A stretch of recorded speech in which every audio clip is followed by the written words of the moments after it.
আমাদের একটা ডিসেম্বর মাস ছিল, যে ডিসেম্বর মাসটা আর কখনো ফিরে পাবো না। আর সেই মাসটা আমরা এখনো মিস করি।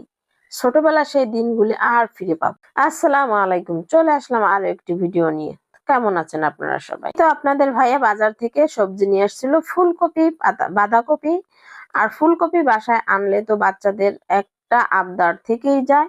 ফুলকপির একমাত্র পছন্দের রেসিপি যেটা ফুলকপির পাকোড়া, সেটা সবসময় আমি বানিয়ে থাকি।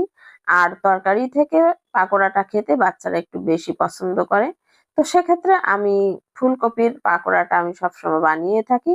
আর বাচ্চাদের জন্য একটু এক্সট্রা তরকারি সবসময় নিয়ে আসে। একটা ফুলকপি প্রয়োজন হলে দুইটা ফুলকপি সবসময় নিয়ে আসে।